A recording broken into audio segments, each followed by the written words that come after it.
Bonjour et bienvenue sur le podcast de Tout droit tout simple, le podcast qui aide les étudiants et les jeunes juristes à découvrir les métiers du droit et décoder le monde de l'entreprise. Je suis Delphine Bordy, ancienne avocate et directrice juridique depuis plus de 20 ans et également formatrice et créatrice de contenus digitaux. Je vous propose de rencontrer des personnalités du monde du droit qui s'expriment en toute franchise sur la vision de leur métier et leur quotidien.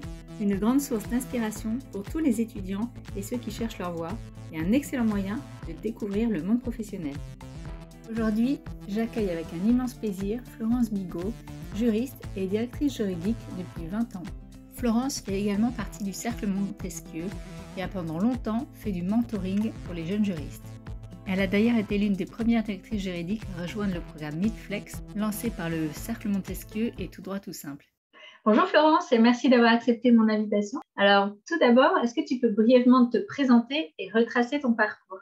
Bien sûr, avec plaisir. Donc, je suis actuellement secrétaire générale et directrice juridique d'un groupe de services intégrés en ingénierie, présent dans une trentaine de pays, que j'ai intégré récemment, donc il y a à peu près 5 mois. Si je rembobine, donc tout a débuté il y a une vingtaine d'années, avec l'envie d'aider et de protéger les autres. C'est pour cela que je me suis dirigée vers des études de droit. J'avais qu'une vague idée des différentes possibilités qu'offre le droit et j'ai découvert le droit des affaires à l'université et j'ai tout de suite été attirée par cette discipline. Je suis partie en tant qu'étudiant Erasmus en fait, en maîtrise, 1 an en Écosse et je me suis confrontée donc, à la common law qui était très différente de notre système de civil law. Je suis rentrée en France, j'ai préparé un DESS en fait en droit des affaires internationales, qui est l'équivalent d'un M2 maintenant. Et assez logiquement, une fois ce diplôme en poche, j'ai commencé ma pratique du droit en travaillant à l'international, en tant que juriste d'entreprise, dans le secteur de la télédiffusion, tout simplement. Cette première expérience m'a permis de confirmer mon goût pour la négociation des contrats et surtout le fait d'avoir beaucoup de plaisir à échanger avec différents acteurs de différentes nationalités. Mais la conjoncture de l'époque ne m'a pas permis en fait, de m'inscrire dans la durée dans cette entreprise et j'ai rebondi en trouvant un CDD de 8 mois en remplacement de congé maternité dans une société en fait, du secteur de la finance qui était spécialisée en, fait, en affacturage et en cautionnement. Donc là, nouveau secteur, nouvelle pratique et cette expérience m'a permis d'élargir mes compétences juridiques à la gestion des contentieux et des sûretés. Mais la négociation contractuelle me manquait beaucoup, pour ne pas dire terriblement. Et à l'issue de cette expérience, en fait, je me suis mise en recherche avec, dans l'optique de trouver en fait, un poste avec une dominante en, fait, en droit des contrats. Et j'ai intégré donc, en CDI, cette fois, une entreprise du secteur numérique, qui est un secteur très innovant et dans lequel je me suis en fait épanouie. Donc assez rapidement, j'ai pu évoluer dans cette structure qui évolue dans un contexte en fait, de croissance externe. On m'a confié en fait plein de missions extrêmement intéressantes, notamment la mise en place de la fonction juridique avec le recrutement, la mise en place d'une organisation, des règles et des process. Et puis après quelques années, j'ai eu envie de découvrir en fait une autre approche, une autre culture d'entreprise et j'ai rejoint en fait toujours dans le même secteur une autre entreprise, donc NIPP, donc ce qu'on appelle les Indian Pure Players, mais plus tournée cette fois-ci vers l'ingénierie. J'ai ensuite pris mon envol, j'ai rebondi et j'ai rejoint en fait un acteur majeur en fait du secteur où j'ai passé en fait mes 8 dernières années et j'ai pu remplir en fait différentes missions, tenir différents rôles. Donc, à la fois donc en tant que business affaires, directeur juridique pays, des missions groupe, la mise en place du programme en fait RGPD, et également en fait un rôle d'éthics et compliance officer. D'accord. Et toi, dès le départ, tu as fait le choix de ne pas passer le CAFPA, donc le CAPA. Est-ce que tu peux nous expliquer ce choix ? Alors, tout à fait. Alors, j'ai commencé à préparer le CRFPA, donc après l'obtention de mon DESS, mais pour faire comme tout le monde. Donc, j'avais réalisé en fait un stage découverte en cabinet d'avocat qui m'avait pas spécialement en fait enthousiasmée et entre-temps, j'avais commencé à travailler en entreprise. Et l'entreprise m'offrait un environnement de travail très stimulant. Du coup, je me suis vite rendu compte et j'ai vite compris que obtenir mon CAPA n'allait pas servir mon projet professionnel. Et tout simplement, j'ai décidé de ne pas passer le CAPA. Je me suis arrêtée là et j'ai toujours voulu être en fait dedans, en fait, in-house, Cancel, donc pour contribuer pleinement à la stratégie et au développement des entreprises. Et du coup, j'ai fait le choix de ne pas passer le CAPA. Oui, donc en fait, c'est aussi parce que tu avais déjà le pied dedans et que ça te plaisait, tu t'es dit, ben, ça ne sert à rien finalement de passer le CFPA si, c'est ça? Parce que peut-être que si tu n'avais pas été déjà en entreprise, tu aurais finalement essayé de le Alors, je n'aurais passer. pas eu ma première, tout à fait, j'aurais pas fait un premier stage découverte en cabinet d'avocat qui ne m'a pas laissé un souvenir, on va dire, impérissable. Et en parallèle, j'aurais pas découvert également ce que c'est que de travailler en tant que juriste d'entreprise. J'aurais certainement poursuivi, on va dire, sur le CRFPA, puis sur le CAPA. Mais je me suis vite rendu compte que finalement, que ça allait pas me servir à grand chose en fait, d'avoir le CAPA, en tout cas pas dans ma pratique au quotidien. Et c'est pour ça que j'ai décidé de ne pas aller plus loin. Et je me suis concentrée après à multiplier mes expériences, à continuer à développer mes compétences, mais en tant que juriste dans l'entreprise. Ouais.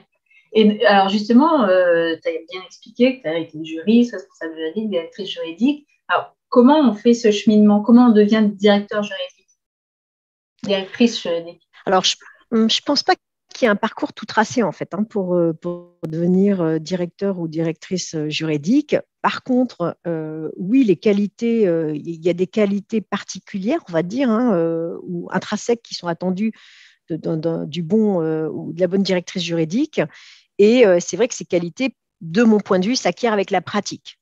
Et qui dit pratique dit du coup le fait de prendre le temps de développer ses compétences. Et moi, pour ma part, j'ai toujours voulu me développer de la manière la plus transverse possible. C'est pour ça que j'ai tour à tour, je me suis focalisée à un moment donné sur la pratique du droit des contrats. Je me suis également développée sur la propriété intellectuelle, sur le droit de la concurrence. Et je reste persuadée qu'on n'a pas besoin d'être expert en fait en tout. Moi, c'était mon choix et ma volonté particulière d'être la plus transversale possible. Mais résolument, je pense qu'il n'y a pas de parcours tout tracé. Et c'est la pratique en fait qui s'acquiert avec le temps qui rend en fait à mon sens qui donne un accès, on va dire, à cette fonction en fait de directeur ou directrice juridique. Oui, c'est les années d'expérience effectivement qui font que tu gravis aussi, tu prends de l'assurance, tu développes aussi certaines compétences, certaines qualités, et donc tu as de plus en plus de responsabilités qui font que tu accèdes à ces postes-là. Oui, tout à fait. Alors, en sachant que pour moi, en fait, il y a plusieurs manières d'évoluer en tant que juriste. Donc, il y a bien entendu cette évolution, on va dire qu'on peut considérer assez classique. Donc, de continuer en effet à se développer et puis à prendre aussi un rôle managérial à un moment donné, que ce soit sur du management de projet ou du management d'équipe. Mais il y a aussi en fait le fait de pouvoir évoluer en tant qu'expert. Parce qu'on voit bien en fait que le droit, et en tout cas dans l'entreprise, en fait, se complexifie aussi considérablement. Et on peut faire aussi un choix de se développer en tant qu'expert sur un domaine d'expertise, ou peut-être aussi, une fois qu'on a développé une compétence en fait d'expert, prendre le parti en fait de se développer sur une nouvelle expertise. Donc voilà. Ouais. Pour ma part, ça correspond plutôt à des souhaits d'évolution. Et ce n'est pas une voie toute tracée, on va dire, que d'évoluer en fait vers un poste de directeur juridique. Il faut que ça corresponde, à mon sens, à un souhait d'évolution et à la manière dont les juristes se projettent ou ont envie de se projeter en fait dans leur carrière. Et puis, au-delà des compétences techniques effectivement qu'on peut acquérir ou développer, quels sont d'après toi les soft skills qu'il t'a fallu toi développer ou améliorer ou acquérir pour justement accéder à ces fonctions? Il ne suffit pas d'être un expert juridique, ça c'est une certitude. Il faut, à mon sens, beaucoup de pédagogie parce que le droit est une matière complexe. Donc, il faut pouvoir le rendre accessible, faire comprendre les enjeux donc à d'autres acteurs dans l'entreprise. Il faut aussi avoir une bonne gestion du stress parce que souvent, on vient voir le directeur ou la directrice juridique quand il y a un souci, quand il y a une urgence. et puis on vient les voir pour qu'ils apportent une solution. Et il faut résolument avoir une vision stratégique et être un bon négociateur. Euh, et bien sûr, avoir une approche business pour pouvoir être pragmatique dans la manière dont on va conseiller et adapter en fait sa vision en fait à un contexte particulier. Moi, pour ma part, je me suis jamais sentie à l'aise en fait pour m'exprimer devant une audience élargie. Donc, j'ai beaucoup travaillé au fil des années à ma prise de parole en public. Il m'a aussi fallu travailler la prise de hauteur, parce que quand on vient vous voir en pleine crise, pour gérer une urgence, tout le monde vous presse, tout le monde attend votre position, et il faut garder l'esprit calme, il faut réfléchir vite et bien aux différentes options les plus adaptées. Et donc ça s'apprend aussi avec la gestion du stress et la prise de hauteur. Et puis, et travailler toujours la clarté dans le discours, parce qu'on s'aperçoit que ce n'est pas évident, on va dire, de vulgariser le droit. C'est une matière, comme je l'évoquais, extrêmement complexe, avec, c'est pas du straightforward, hein, donc il faut savoir délivrer les bons messages avec la clarté requise, tout simplement pour bien accompagner la prise de réflexion et la prise de décision au final. Oui, surtout qu'il y a effectivement, comme tu le dis, plein d'interlocuteurs différents en entreprise et il faut être clair pour tout le monde et c'est pas, tout le monde n'a pas la même sensibilité au juridique au départ, que ce soit le DG, le commercial, etc. Donc, il faut vraiment adapter aussi son discours et c'est parfois assez compliqué finalement parce que synthétiser, c'est une chose, mais rendre clair, accessible, intelligible pour tout le monde, c'est encore plus difficile. Tout à fait. Et c'est vrai que, mais on arrive à sensibiliser en fonction des secteurs dans lesquels on intervient. Là, moi, travaillant dans un groupe d'ingénierie, on peut facilement faire le parallélisme, où finalement, c'est vrai que le langage d'un ingénieur est assez différent du langage d'un juriste. Et c'est vrai qu'il faut se rendre accessible et audible de part et d'autre. Donc, mais il y a en effet beaucoup de travail à avoir sur la clarté dans l'accompagnement et dans le discours. Ouais. Et est-ce que tu peux nous expliquer en quoi consiste le rôle de directeur juridique par rapport à celui de juriste? Parce que tu as commencé, comme moi certainement, comme juriste. C'est quoi les grandes différences en fait, de posture ou même de quotidien? Je pense que le directeur ou la directrice juridique est vu et perçu par tous, donc y compris par ses équipes, donc par les juristes, comme la gardienne du temple. Donc, c'est l'expert, on va dire, dans son domaine. C'est celui ou celle qui guide et qui conduit, en fait, dans la bonne direction. Pour moi, il y a aussi un lien de confiance étroit donc avec la direction, avec les dirigeants, puisque le directeur ou la directrice juridique sont sollicités dans le cadre des prises de décision stratégiques. Et après, bien sûr, il y a tout l'accompagnement et assurer avec l'équipe juridique le suivi quotidien de l'activité, que ce soit la gestion des contentieux, qui est quand même pas neutre pour l'entreprise, puisque les conséquences peuvent être assez importantes, l'élaboration et la négociation des contrats clients, la gestion de la relation fournisseur, les baux, l'assurance. Et il y a aussi un rôle particulier, c'est celui qui est en lien avec le gardien du temple, c'est le fait de veiller au respect des réglementations. Et pour ça, il faut défendre, il faut préserver les intérêts de l'entreprise, donc en conseillant, en guidant, mais il faut aussi identifier et gérer les risques qui vont être inhérents à l'entreprise ou ceux auxquels l'entreprise va être confrontée. Et pour ça, le directeur ou la directrice juridique va se distinguer par son approche, à mon sens, pragmatique, qui va contextualiser en fait un risque pour l'entreprise, l'évaluer et après définir bien sûr les actions de gestion du risque, ce qu'on va appeler dans notre jargon le fameux Mitigation Action Plan. Oui. Est-ce que tu peux illustrer justement par quelques exemples cette notion de gestion de risque? Alors, je pense que les juristes, on est habitués à gérer différents risques dans notre quotidien. Bon, je pense que le plus évident pour tous, c'est certainement le risque contractuel. Donc, dans la relation avec ses clients, avec ses fournisseurs, les sous-traitants, avec aussi les salariés, les actionnaires. Ce risque, il va se traduire par la mise en jeu de la responsabilité contractuelle, qui peut être en lien avec, par exemple, de la délivrance de services sur un retard de livraison, une défaillance en fait d'un membre de l'écosystème. Donc ça, c'est le risque qui est le plus évident, à mon sens. Il y a également en fait le risque financier qui va être en lien avec les activités courantes de l'entreprise, que ce soit les problématiques de liquidité, de défaut de paiement. Il y a le risque pénal qui prend et qui mérite de plus en plus une attention particulière avec le droit pénal en fait des affaires. Et bien sûr, le risque de non-conformité qui doit parler à tous maintenant, que ce soit de non-conformité à la loi, au règlement, et je pense notamment à Sapin 2, devoir de vigilance, le RGPD. Ce risque de non-conformité a considérablement augmenté en fait depuis plusieurs années. Et tous ces différents risques-là que je viens d'évoquer rapidement, de ces risques, peut découler également un autre risque qui est stratégique, en fait, d'enjeu stratégique pour les entreprises, c'est le fameux risque réputationnel, où juridiquement, on pourrait parler en fait de perte d'image, où là, évidemment, la réputation, elle se construit comme un actif stratégique maintenant pour les entreprises, pour la valorisation de l'entreprise, pour son développement. Et on voit bien que les conséquences, elles peuvent être extrêmement lourdes. Perte de clientèle, problématique de rétention et d'attractivité en fait, au niveau des talents.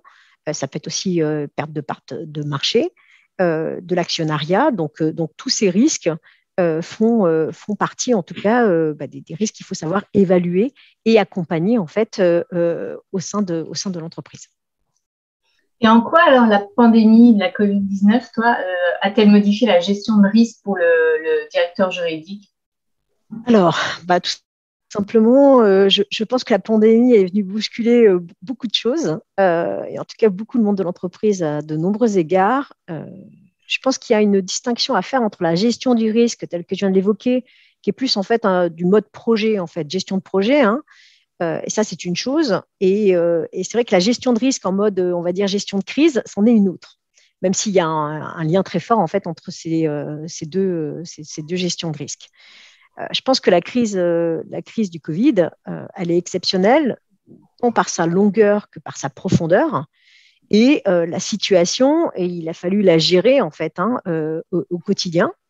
Et ça, on le fait depuis plus d'1 an et demi maintenant. Il a fallu gérer l'imprévu, le manque de certitude.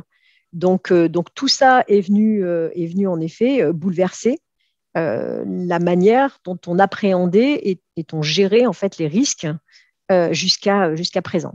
Puis honnêtement, en tant que directrice juridique, j'aurais jamais pensé avant Covid qu'on puisse revisiter la manière dont on appréhende la force majeure autrement que de la manière dont on le traitait en fait précédemment dans les contrats. Ça c'est ni vivre cette évidence. pandémie et revoir tous les contrats effectivement un par un, ouais, avec les conséquences effectivement sur la force majeure et d'autres d'ailleurs, d'autres clauses aussi, mais c'est vrai que ceux-là ont été particulièrement scrutés, on va dire.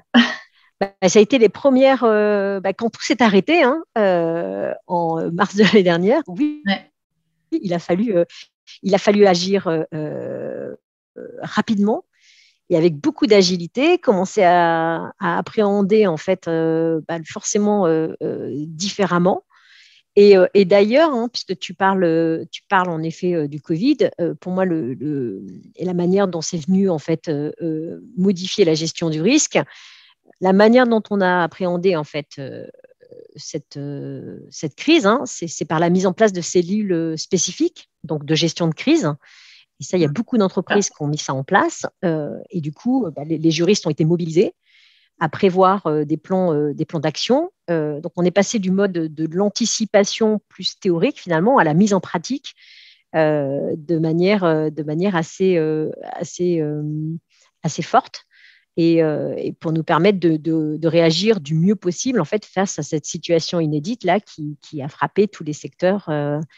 Et je pense que si on doit tirer une leçon de tout ça, c'est que je trouve que dans la difficulté, dans l'adversité qu'a été cette gestion de l'inattendu et cette gestion de la crise, c'est finalement le rôle qu'a joué en fait la direction juridique, puisque pour ma part, il est indéniable que la direction juridique est sortie plus forte de cette crise et a su démontrer en fait qu'elle était un acteur incontournable avec une vraie valeur ajoutée pour l'entreprise en apportant des solutions en temps record parce qu'il fallait aller vite pour gérer en fait cette crise en fait sans précédent.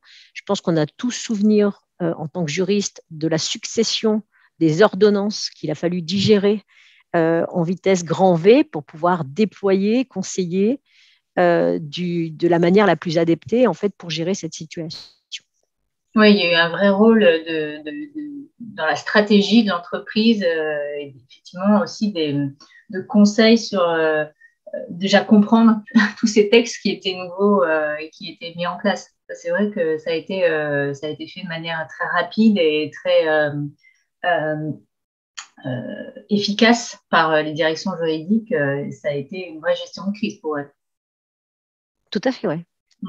Et puis d'ailleurs, elle n'est pas terminée. Oui, elle n'est pas terminée. Non, elle n'est pas terminée et on espère quand même que dans les mois qui viennent, ça le sera, mais c'est vrai que ce n'est pas terminé. Enfin, je pense que personne n'aurait imaginé un jour vivre une pandémie pareille, mais c'est vrai que dans le milieu professionnel, c'est encore autre chose de le vivre que personnellement dans notre vie de tous les jours, quoi. C'est une autre dimension encore. Tout à fait. Et quels outils, toi, à ton avis, le directeur juridique peut utiliser ou quel process il peut mettre en place pour justement gérer les risques de manière efficace ou je sais pas, ou même innovante?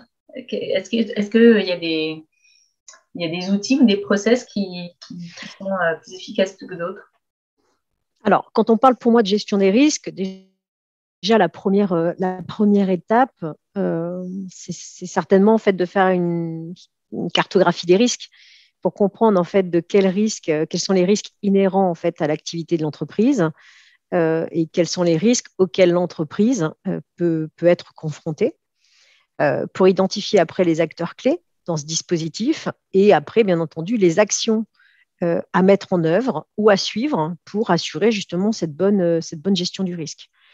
Il y a aussi des checklists qu'on peut mettre en place. Enfin, moi, j'en ai mis en place quelques-unes qui permet donc de gérer, par exemple, le risque contractuel. Ça peut permettre aussi de gérer en fait d'autres risques, notamment sur la gestion des prêts contentieux, par exemple, pour pouvoir assurer un bon suivi et bien doser les actions en fait à mener. Ça peut être également des tableaux de bord qu'on peut tenir, mettre à jour en fait avec des indicateurs de performance ou de suivi en fait de risques qu'on veut faire, notamment sur la gestion de projet, par exemple, quand on travaille dans un groupe ou dans une société qui délivre des projets. On a également, à mon sens, aussi un outil, alors qui n'est pas vraiment un outil, mais c'est plus en fait une méthodologie. En fait, c'est le fameux RETEX, donc le fameux retour d'expérience, c'est-à-dire que une fois qu'on a rencontré, et ça vaut d'ailleurs pour la gestion de crise qu'on vient d'évoquer juste avant, c'est de se poser après, une fois qu'on a terminé en fait dans la gestion d'une situation, et analyser un petit peu ce qui s'est bien passé, ce qui s'est moins bien passé et finalement ce qu'on aurait pu mettre en œuvre ou ce que l'on pourrait mettre en œuvre en fait pour rentrer dans une démarche d'amélioration continue. Et ça marche bien, notamment quand on appréhende en fait les risques qui se sont réalisés pour pouvoir tirer les leçons et se projeter différemment en fait dans le futur.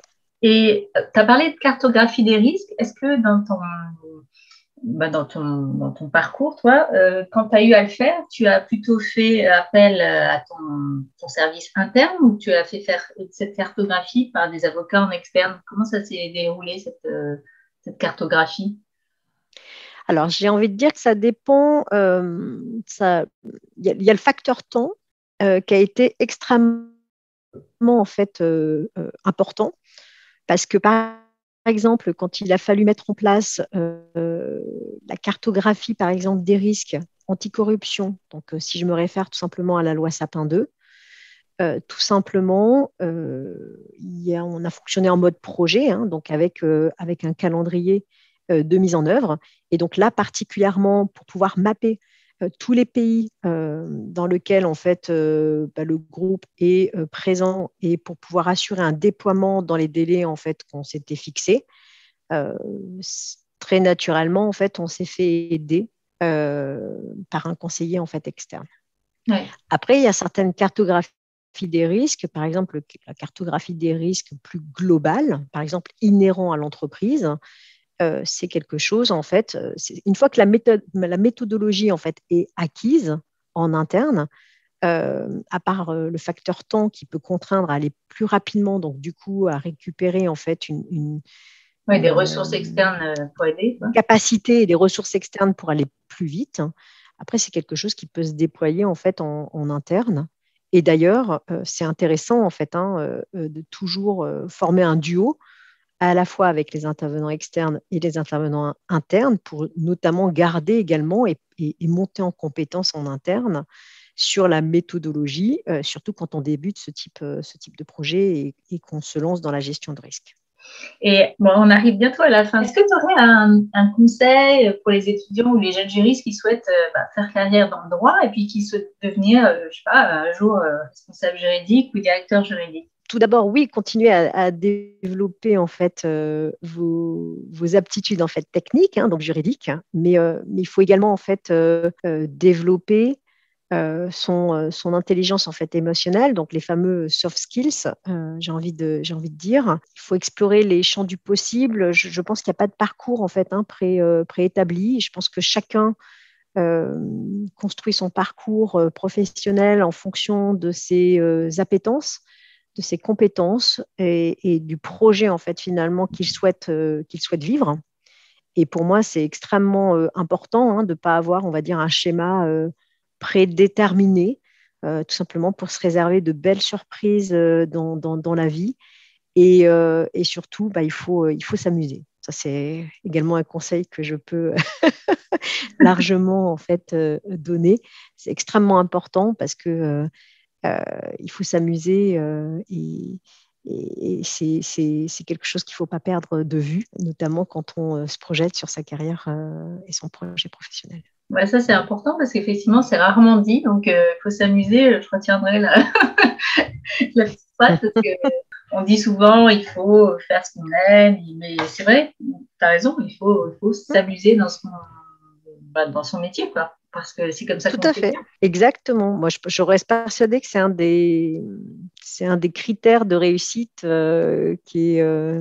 Moi, j'ai la chance d'avoir toujours su m'amuser et d'avoir eu des belles expériences en fait qui m'ont fait grandir, qui m'ont fait progresser, et dans lesquelles je me suis énormément en fait amusée. Et c'est certainement voilà ce qui m'a amené à passer d'expérience, enfin de grandir en expérience et de passer d'une expérience à l'autre. Mais ça a toujours été mon fil conducteur.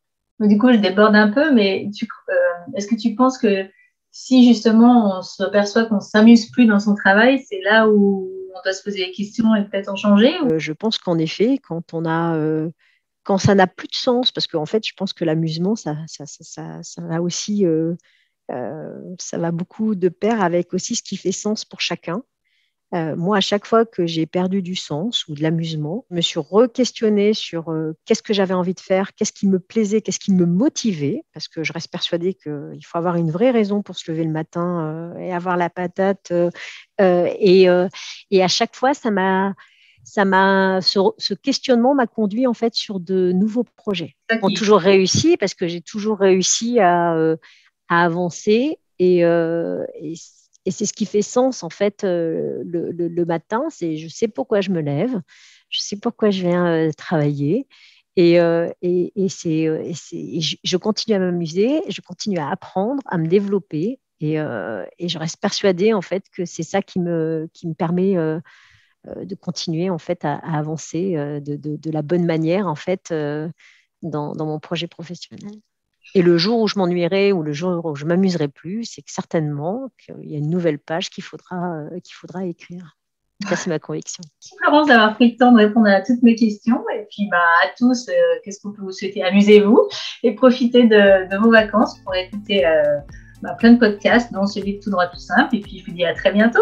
Merci Delphine. Et puis bel été à tous. Au revoir. Au revoir. Vous retrouverez toutes les références citées sur mon site www.toutdroittoutsimple.com. Vous pouvez également suivre l'actualité de Tout droit tout simple sur LinkedIn. Si vous avez un projet, un métier, une vision du droit à partager, contactez-moi. Ah, j'allais oublier, abonnez-vous au podcast et laissez un avis si vous l'appréciez. Merci et à bientôt!